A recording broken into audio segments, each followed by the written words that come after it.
Okay. Great. Well, thank you so much. And thanks to Lee for that. And I have to say, it was a real pleasure being in the Bible with such a supportive Middlesex team, sort of rooting for me. So what I think is going to be a great pleasure in today's session is that I think that we are all from a range of different disciplines. And hopefully when I've finished speaking, there'll be an opportunity for people to share ideas from their practice. I think there will be a number of you who in the audience who've either published educational materials or certainly all of us are producing educational materials in our day-to-day classrooms, even if these are HE level. And so I hope there'll be a lot of chance to talk about all of that. I'll be talking from the perspective of an applied linguist with a background in teaching English as a foreign or second language.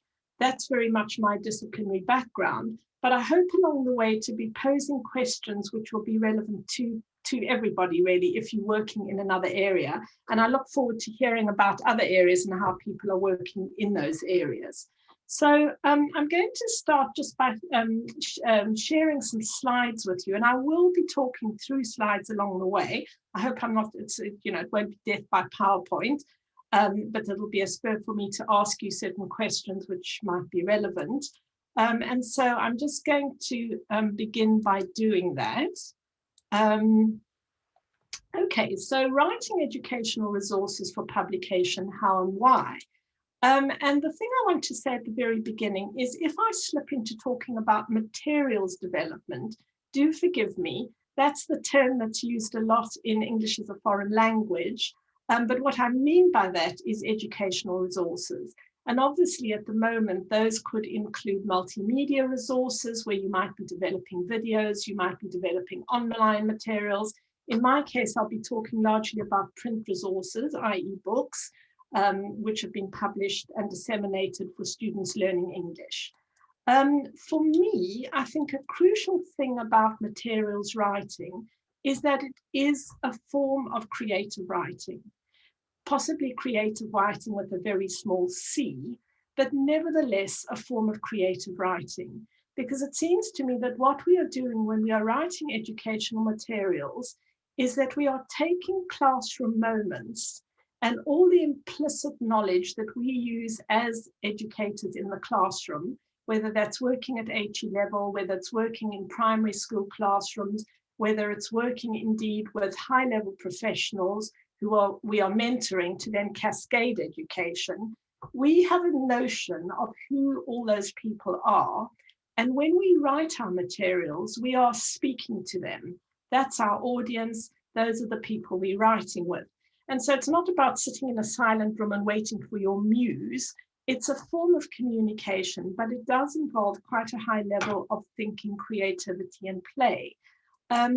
And I suppose what I would like you to sort of bear with me, or really, what's the word, indulge me for a few minutes, is I'd like to just engage in a little bit of retrospective self-reflection about some materials which I wrote quite a while ago now. In 1999, they were published, and they were written for people learning English.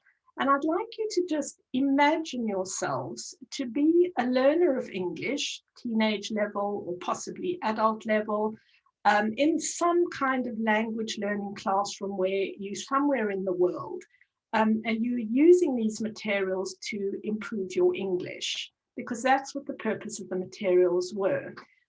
My aim here is to just talk you through the materials and then to think about all the factors that went into their construction, because I think those are the things that we need to be thinking about when we write materials. So I'd like you just to have a look at this very first slide. This is from my book, A Window on Literature, which was aimed at what we call low intermediate learners of English. That is people with some proficiency, some very basic functional knowledge of the language, but not a lot of more complex vocabulary and grammar. And this was from one of the units. There are 12 units in total. And in each unit, there are one or two authentic texts, literary texts that might be a poem, it might be an extract from a play, It might be a short story, which are juxtaposed against each other around a central theme. So this comes from a unit called Fairy Story. And this would be the first activity for the students, where they would have to draw a stone house with walls, a roof, a chimney with smoke, windows with a view, a garden, and a fence. And that was the starter activity, which I know to many of you in education will be highly familiar, where you kind of activating people's schematic knowledge of the subject. And in this case, I was also activating vocabulary knowledge relating to houses. The next activity was, what does a house mean to you? A place to be safe, a place to find peace, a worry because you have to clean it, and so on. And here you can see that the students were engaged in very, very simple sentence writing activities.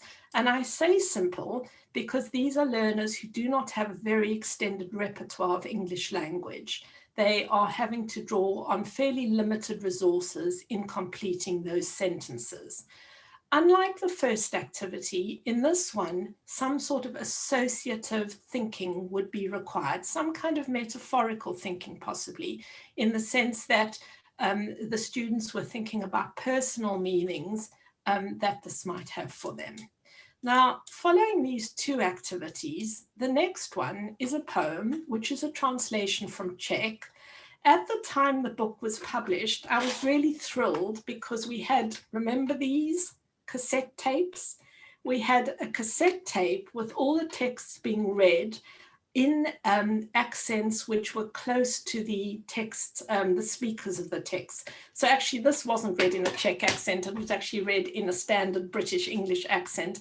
I can't do justice to it, but perhaps you'd like to quietly just read it to yourself now.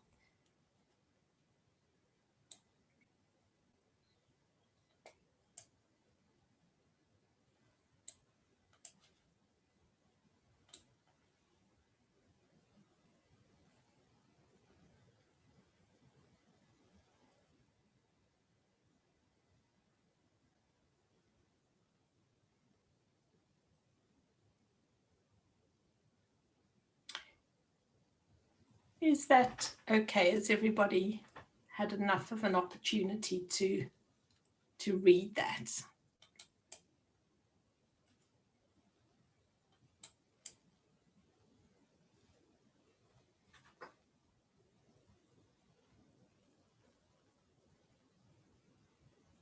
And I have to say, every time I do this with a group of language learners, I get a kind of thrill from it because it's such a vivid piece.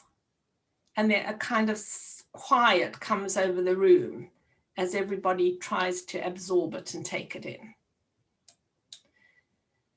So following that, the next classroom activity was a very simple, after reading or listening to the poem, answer this question. For the poet, what do you think the house and the garden mean?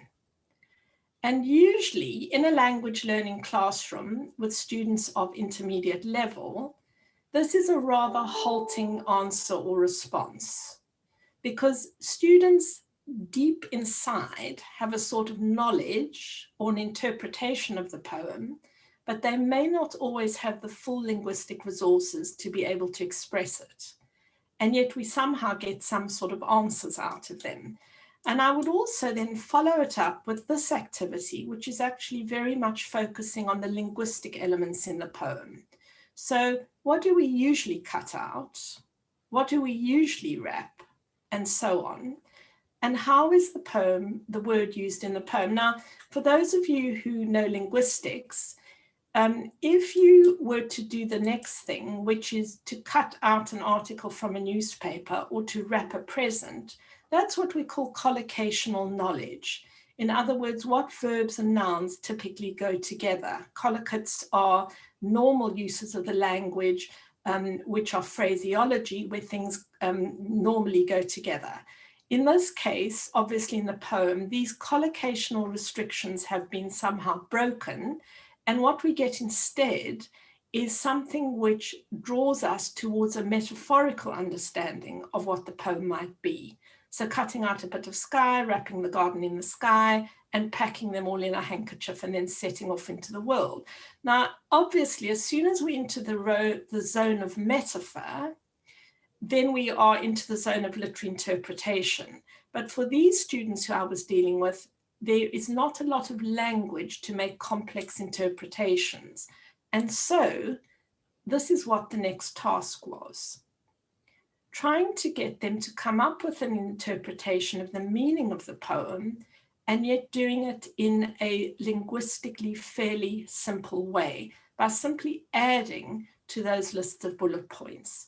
And actually, I found that's often highly productive for the students. Now, I've talked you through all these different activities for the poem. And what I would say to you is that I think most of them are very recognizable in many, many educational settings, because, you know, you have a kind of priming of students before an activity, you then focus on some sort of form of content. And then in my case, I was working with a linguistic understanding and also asking the students to make an interpretation, even if they didn't have a great deal of language to do that with.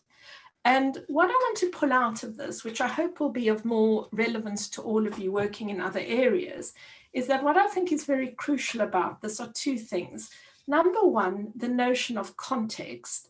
Then any form of materials writing or resource writing always has to be done in a particular context.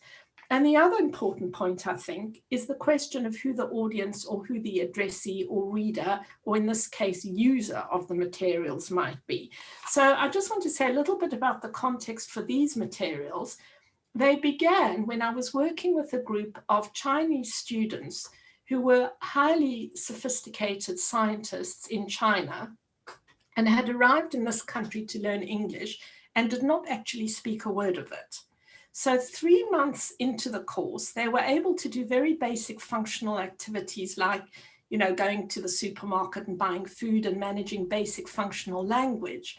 But they couldn't say anything more sophisticated. And it was very frustrating for them, because I think many of you may have been in that experience where you're in another country, you don't speak much language, and in some sense, you become kind of infantilized.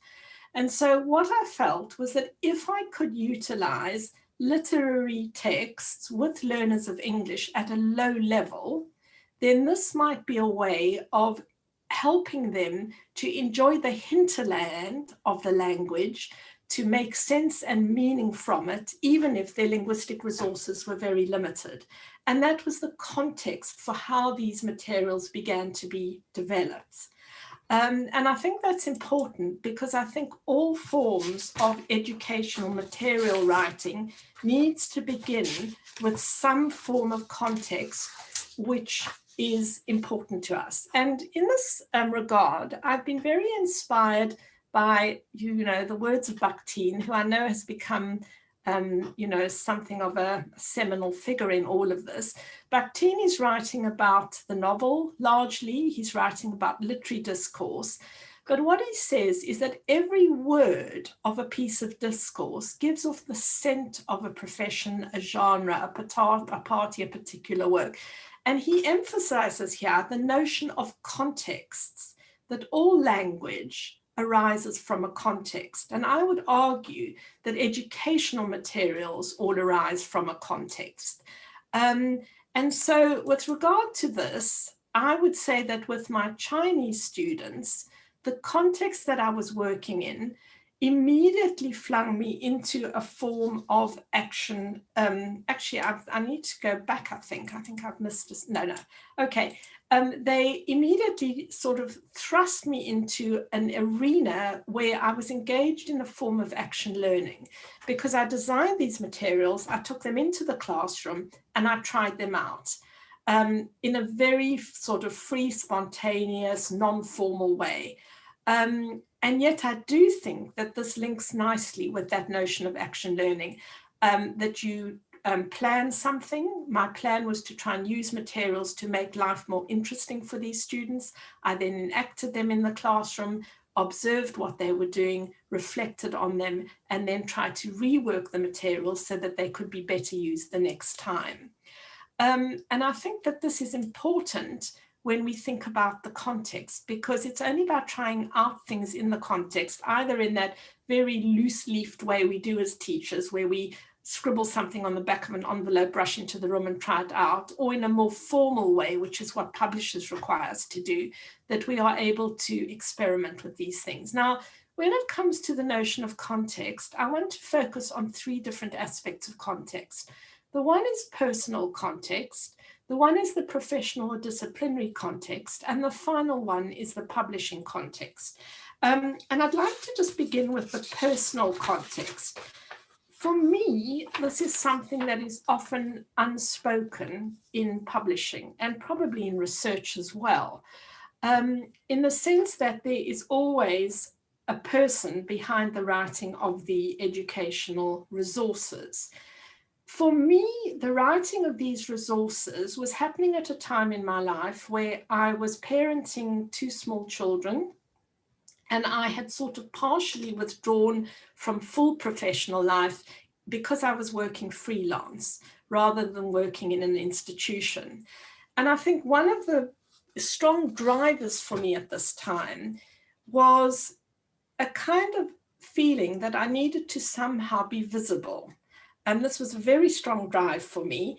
And it has been beautifully described by someone called Baretza, who talks about the disruptions that parenting can cause. And I believe these disruptions are caused for anybody who's in a caring role. There's always that movement of concentration between the work you're doing and the surrounding caring work that you need to do.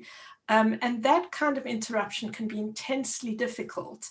And there was something about writing materials which enabled me to feel that I had completed something. At the same time, I think there was a sense that I wanted to somehow create a presence in the world. And Baseman, who's a linguist, has talked about how the act of writing entails conceiving oneself as a social actor, in that you create a creative linguistic presence of yourself in the world. And for Baseman, the focus of this writing then becomes socially integrative and interactional, and an extension of psychological impulses we have towards sociality and coordination. And I can certainly feel that I had those drivers motivating me when I was working. I think there was another driver with these materials as well. And this driver began when I started university in South Africa, actually during the period of apartheid, where we received as part of our education very much the literary canon as it was then. And a very mind-blowing sort of period for me was realizing that actually I could go beyond the received canon of largely white male authors, and was opened very much by the lecturers I had at the University of the Witwatersrand to the kind of writers who were writing in Africa at that time, including Chinua Achebe and Ngugi wa Thiong'o, Nadine Gordimer, Solomon Clarkey. And that had stayed with me. But what I found was that some of the work that was using literature with language students was very canonical. And so at the time I was writing A Window on Literature, I had a very strong drive to try to widen that canon. And here you can see Chinua Achebe, Catherine Mansfield, and Langdon Hughes, the American writer, who I managed to discover in the Wood Green Public Library. And I say this to you because I think one of the difficulties of writing is having access to the right kind of resources. And one of the great joys of the Wood Green Public Library is that it has a very wide and diverse remit for the books that it has there. And fortunately, as a North Londoner, I was able to access that. Now, why I'm saying all this is because I think the questions we need to ask if we're writers of educational materials is, what is our personal motivation for this? And what are our drivers? This is important because they need to be able to sustain us through the publishing process. Do we believe in what we are doing? What resources do we have available for doing this? What can we access, and how much time do we have? And I think that, again, the choice of genre or form in itself is often a result of how much time we have. I remember reading many years ago that Black South African writers under apartheid often wrote very short poems, and that was partly a function of the fact that they had to write by candlelight after working their day jobs. Now, I wouldn't want to compare myself, obviously, as a privileged person to any of that, but I do think that often the choice of genre, even in the writing of educational materials that we make, is a function of how much time and how much resourcing we can put into what we're doing. So moving on from personal context, I would just like to think a little bit now about the wider social context. And in this instance, I want to really think about the professional or disciplinary context. And once again, I'd like to just point your attention to another quote by Bakhtin, who talks about the fact that the word in living conversation is directly, blatantly oriented towards a future answer word. In other words, when we construct any form of writing, part of what we are doing is anticipating the answer to that writing. And if you're writing educational materials, you are anticipating that your reader is that classroom student, that person in the classroom. Now, there may be a primary school student, or there may indeed be a very senior educator who's working with high-level academics, and the materials will then be cascaded down to them. I mean, we can have very many levels of audience for this, but I think that in writing, we anticipate that answer word, and we anticipate it through that mental representation that we have of who the reader is, who the user of the materials are. And to me, it's a kind of fascination as to how we start to construct that mental representation. For many of us, it's after years and years and years of teaching. In a way, we have a sort of intuitive tacit knowledge of, well, this will work or this won't work. And that's a really important part of what we do when we write, is sort of mobilize that. But then, of course, we have to check that it is going to work and that we have anticipated our answer words. And that's where the job of action research and indeed piloting, which is what publishers often ask us to do, might be mobilized. So talking about the professional and disciplinary context, couple of different points I want to make here. First of all, the key thing in the middle is who is the reader, the user, the audience for those educational resources, and how have we constructed that notion, and how can we test that notion. Then for me, quite often, the beginning of the material start with a classroom problem.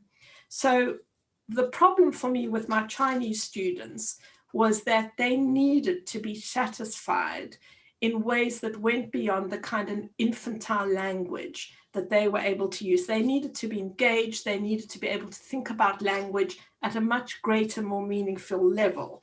And that I suppose was what motivated me to begin doing that. So I suppose the question here to ask, again, as a writer of materials, is what kinds of problems are you trying to solve by writing these resources? What is the gap currently? And I think it's very interesting that we talk about research gaps, but there's a link here with the notion of what is the gap in terms of what's available for classroom materials. So is there a lack of understanding of particular content? Is it possibly that there's a specialization in your area, if you're in something like nursing, for example, where there aren't sufficient materials around that idea? Is it the notion that something's being disregarded or not considered? These are all important things that we need to think about in designing those materials. Another thing which I think is extremely useful, and actually in some ways it might link to the notion of transdisciplinarity. I don't know how many of you were at that conference a little bit earlier today, but for me, what was a very fascinating aspect of educational materials writing is what's called conceptual combination. And if you look at the literature on creativity, Ward and Colomitz, who were writing in 2010, talk about conceptual combination as a process whereby previously separate ideas, concept, or other forms are mentally merged. The elements to be combined can be words, concepts, visual forms, and other simple elements. And in my case, I think what I was trying to do in these materials was to mentally merge what I knew about literature from a literary background that I had studied at university and what I knew about linguistics and language teaching. And that kind of combination was very, very difficult intellectually to try and pull together. There were other people who were writing about it at the time who were inspirational for me, but it also fueled a different way of looking at what I was doing. And, you know, I think this raises a lot of questions for all of us when we write materials. So what kinds of conceptual combinations can enrich your thinking? Moving between one discipline and another, what might you borrow from other disciplines? And clearly, if you're writing educational materials, then you might have the content area of your discipline, but you may also have all the kind of educational ideas which could be functioning in another discipline, and combining those might be a very rich source of creativity for you. Another area is that of research and scholarship. And for me, any form of educational resource requires research and scholarship.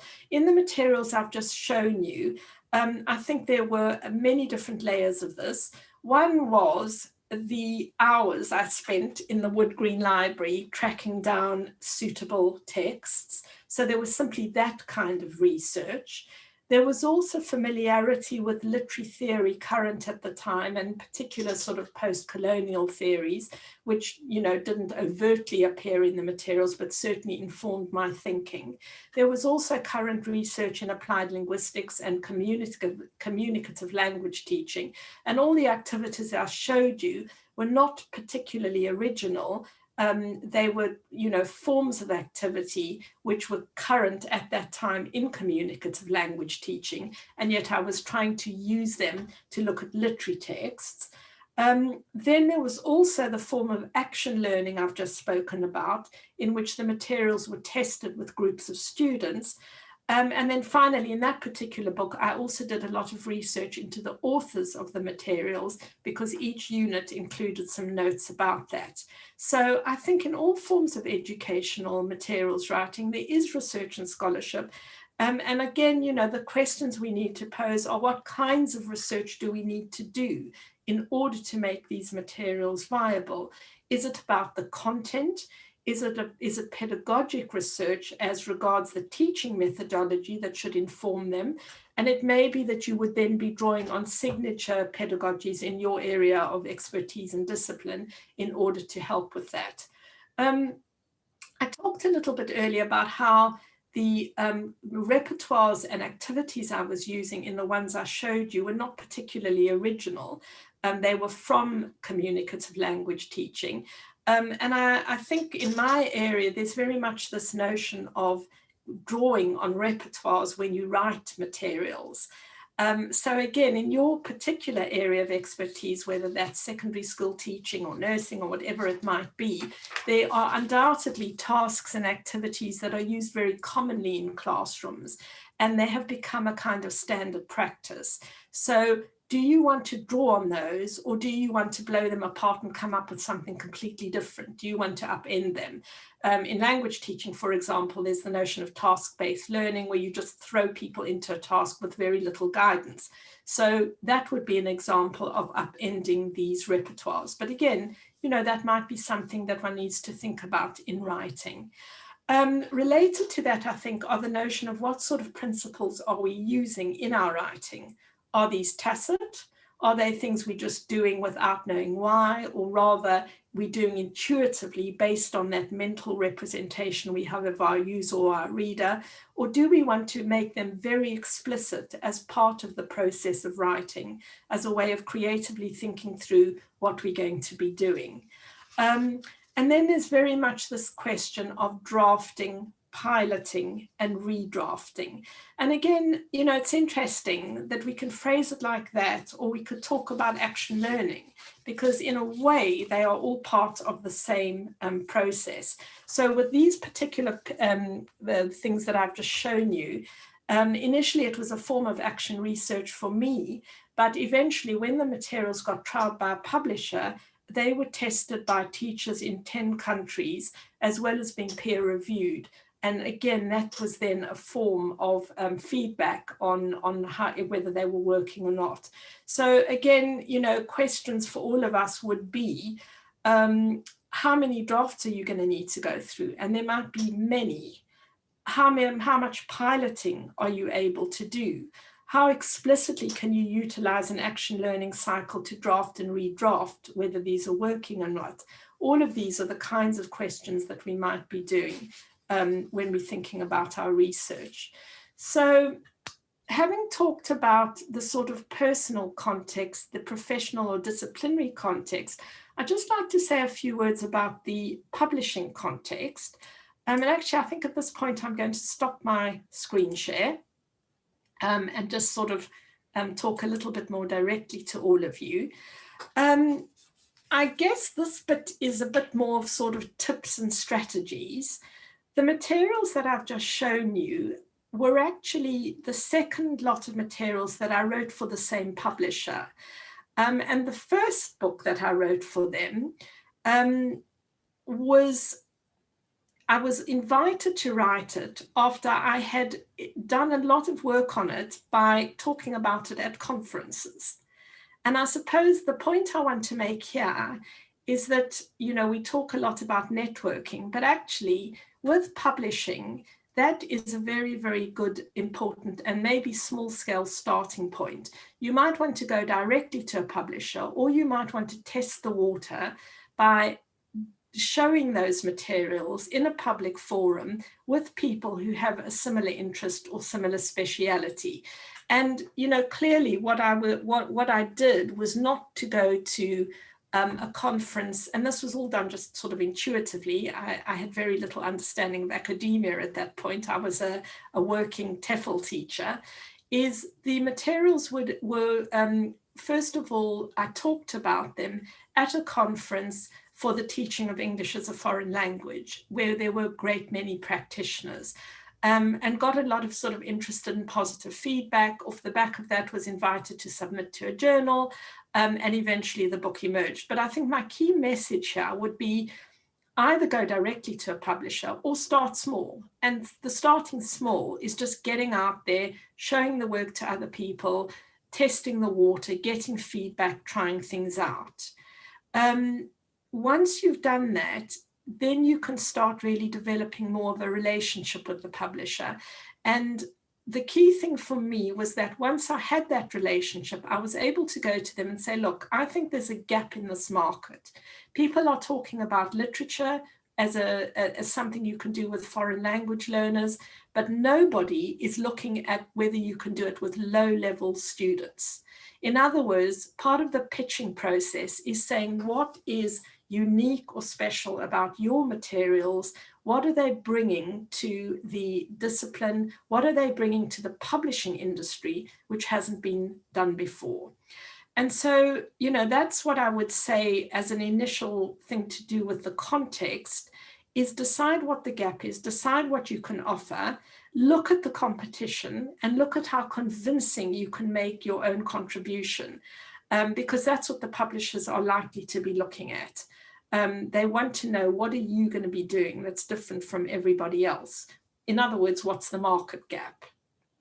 I would also recommend that you research very carefully which publisher might want to pick up on this, because some of them are a lot more conservative than others. Some of them are much more willing to experiment.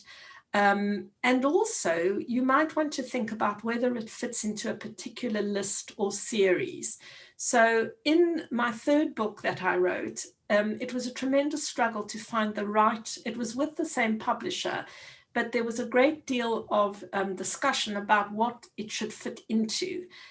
Because it was material that was regarded as rather peripheral and marginal to the sort of global textbook industry, it had to fit into a list which was for, if you like, more peripheral activity.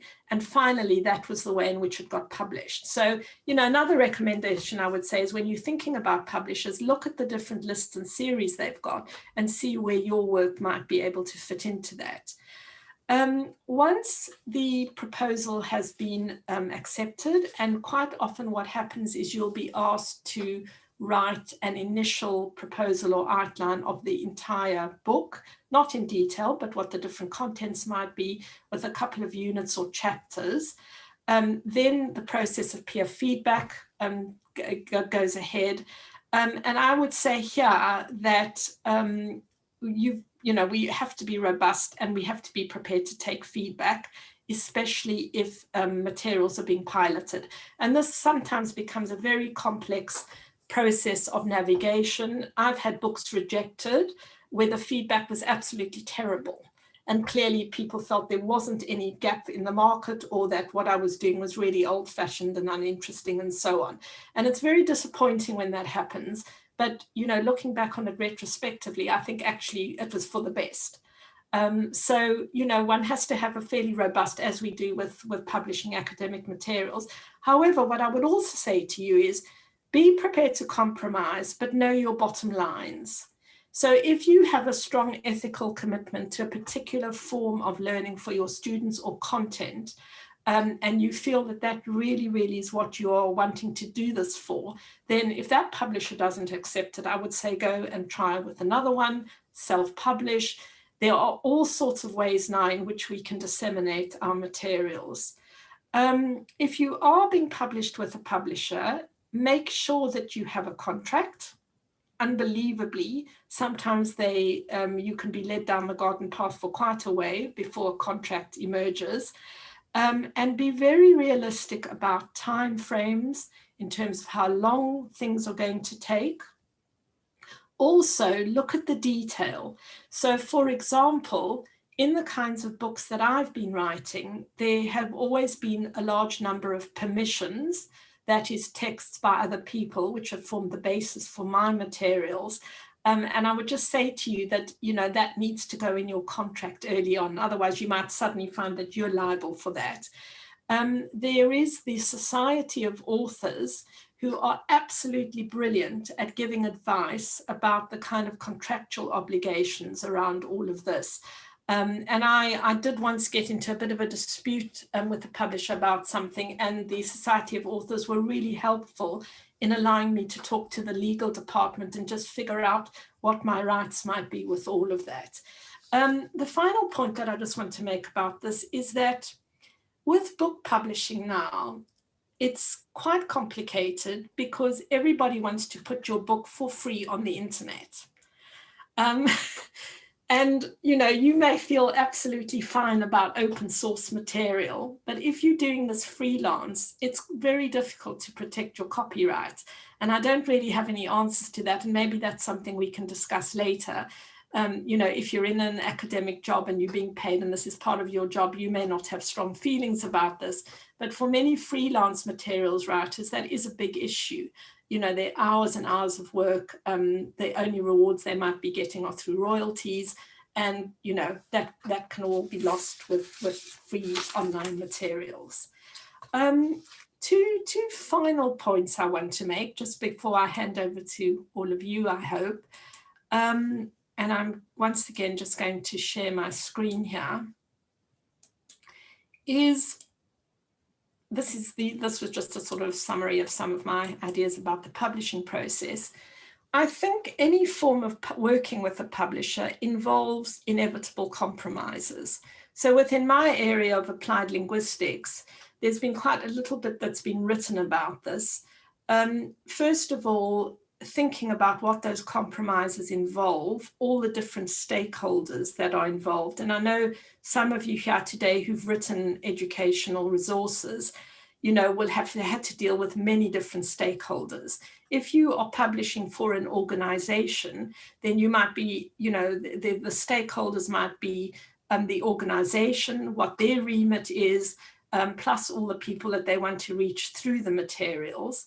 I really like my second point here, which is from an article by Timmins, who tries to make an argument, which I think is well worth thinking about trying to achieve principled compromise rather than compromised principles. And that's a really difficult and delicate balancing act sometimes. But, I think you've got to stand your ground on the things that really matter to you, but then also recognize that there are inevitably going to be other stakeholders who'll want you to go in other directions. And just to end, because we are in a university, I'd like to think about the link between educational materials writing and scholarship.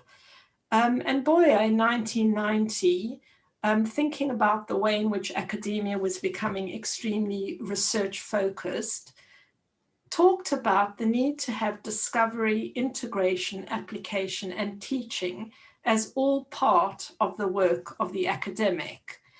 So that the notion of scholarship in a way would include all of those.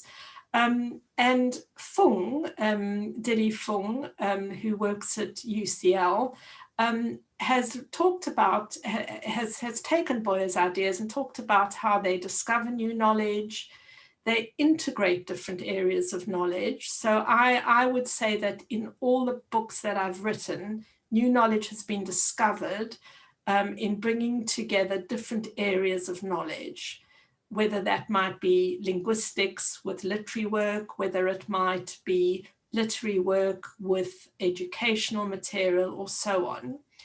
Then there is the idea of applying knowledge by linking theory with practice and engaging with peers and wider communities.